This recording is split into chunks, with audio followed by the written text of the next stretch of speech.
Romanos capítulo 3, versículo 1 y 2. ¿Qué ventaja tiene pues el judío? Pregunta. ¿O de qué aprovecha la circuncisión? Mucho, en todas maneras.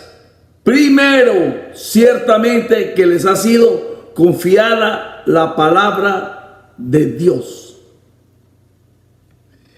Estamos en el programa Los Misterios de la Cruz de Cristo. Una serie de videos que te van a bendecir.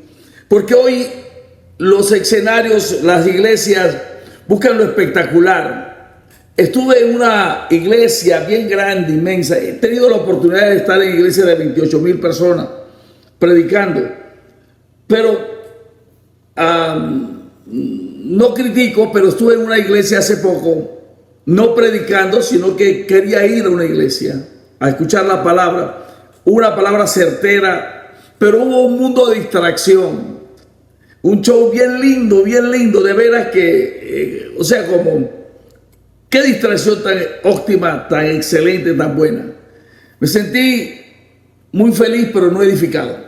Ok, creo que ese es el grave problema. Hemos leído Romanos capítulo 3, versículos 1 y 2. Pablo pregunta, ¿qué ventaja? ¿En qué nos aventajan? ¿Cuál es la ventaja del judío? ¿Cuál es la ventaja del judío? En toda, primero que le fue confiada la palabra. Tú no puedes leer las escrituras, tú no las puedes entender si no tienes un concepto, aunque sea elemental, de la cultura hebrea. Tú puedes sacar mensajes sugestivos, mensajes que impresionen, pero que no edifiquen. ¿Qué hay detrás del texto? ¿Qué historia? ¿Con quién se hablaba? ¿Por qué se hablaba? ¿Por qué se dijo? ¿Es original la palabra? ¿La traducción es correcta? ¿El análisis? ¿Qué se quería? Hoy se está predicando religión. He visto y doy gracias a Dios por los maestros que he tenido a mi alrededor, como el maestro Juan Frías, al cual escucho con pasión cada vez que tengo la oportunidad. ¿Por qué? Porque enseñarás al sabio y aumentará su saber. Y yo doy gracias a Dios porque detrás de las Sagradas Escrituras hay una historia, en una cultura y en un lenguaje que es importante. A nosotros no se nos envió a predicar sino la palabra de Dios. La palabra de Dios encapsula todo lo que tú quieres, todo lo que tú pides, todo lo que Dios quiere darte, todo está en la palabra de Dios. La palabra de Dios es tan poderosa, escúchame bien, que según Hebreos capítulo 11:3 dice que por la fe entendemos que el universo, no el planeta, se construyó, se hizo por la palabra de Dios. Pero también la Biblia dice en Juan que al principio era el verbo, la palabra, la expresión, que al principio era el verbo y el verbo era Dios. O sea, la palabra de Dios y Dios tienen el mismo poder. Dios puede, porque la palabra que Él es el poder de Él. La palabra de Dios es el poder de Dios. La palabra de Dios contiene el poder de generar, de crear, de hacer lo que Dios dijo que quería hacer. Cuando Él suelta la palabra, tiene tanto poder que termina lográndose lo que se buscaba en Dios.